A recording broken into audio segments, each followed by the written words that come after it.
Hi everyone! My name is Taylor Barnhart, and I'm a senior studying creative writing and religious studies at Missouri State University. I wrote this essay for my Survey of American Literature 1 class in the autumn of 2019.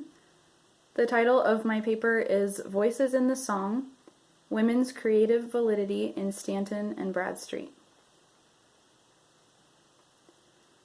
Our readings this semester have allowed us to glimpse some images of America's early history, experiences, ethics, and ideas that would eventually be considered American.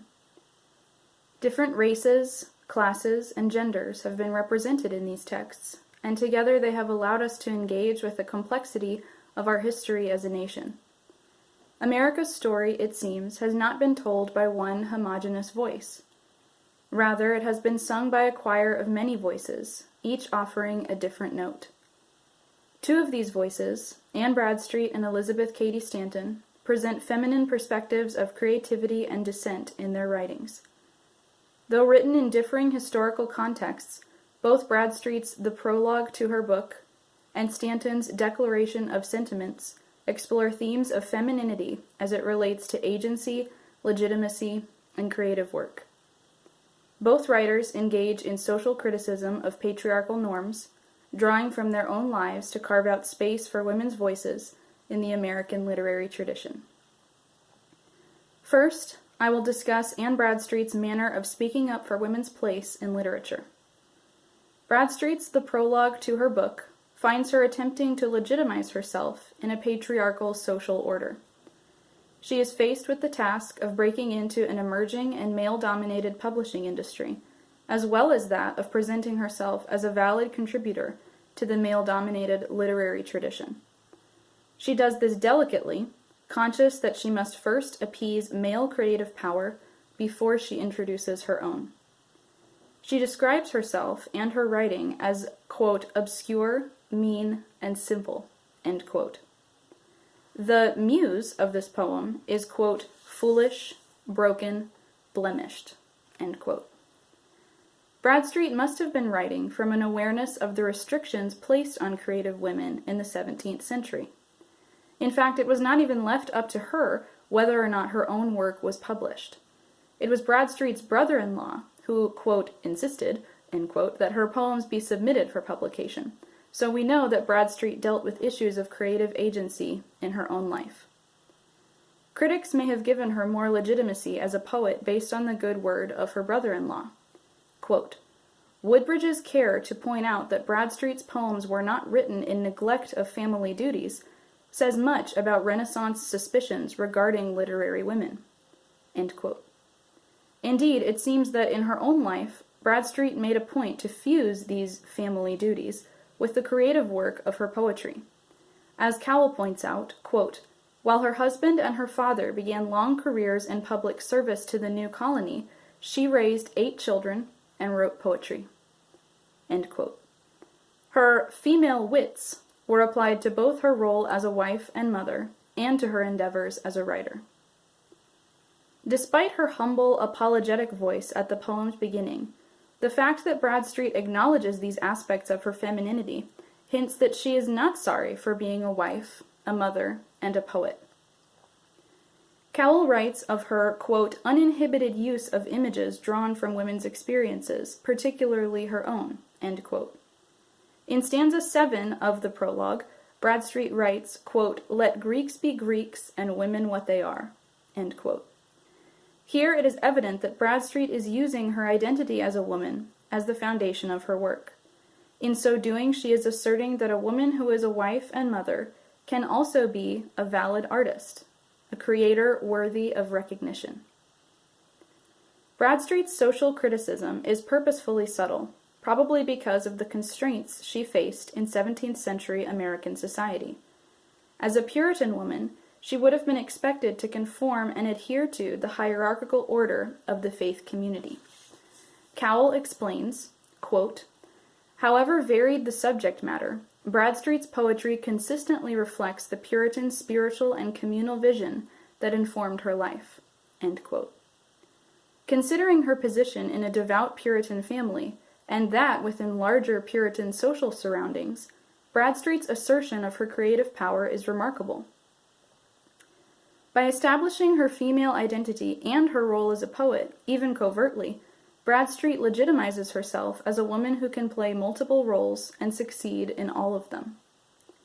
In doing so, she illustrates the blossoming of early feminist sentiments in developing American society. Next, I will address Elizabeth Cady Stanton's more direct approach to social criticism. Instrumental to feminist work in 19th century New York and Boston, Stanton makes explicit the covert intimations of Bradstreet's writing.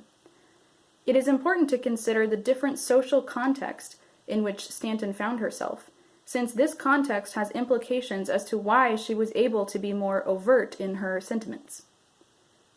As our textbook explains, quote, early 19th century attention to women's distinctive concerns was rooted in broad social and economic changes. White middle-class women, especially in the North, found themselves with more leisure and ultimately more education than their mothers or grandmothers had had.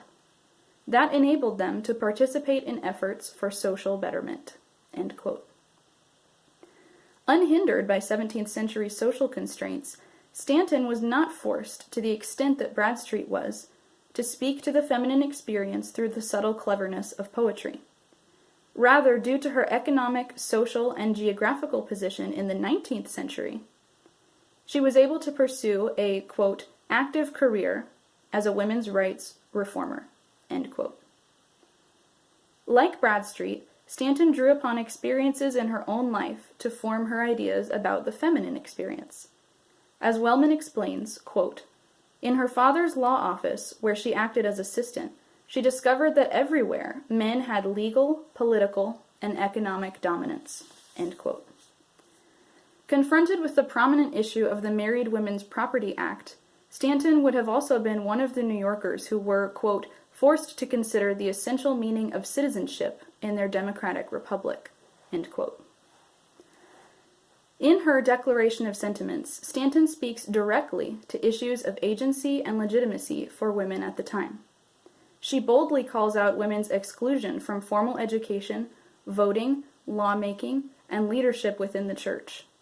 In contrast to Bradstreet's self-deprecating entreaties, Stanton demands equal rights for the sexes. For example, she writes, quote, we insist that they have immediate admission to all the rights and privileges which belong to them as citizens of the United States, end quote. Stanton's social critiques are directed not just at the publishing industry or the literary tradition, but at the government of the United States itself. Quote, he has taxed her to support a government which recognizes her only when her property can be made profitable to it, end quote. This sentiment echoes Bradstreet's gentler claim in her prologue that women's voices are worthy of being heard. Bradstreet disguises this claim by hinting that unworthy feminine art will only serve to heighten the glory of the masculine.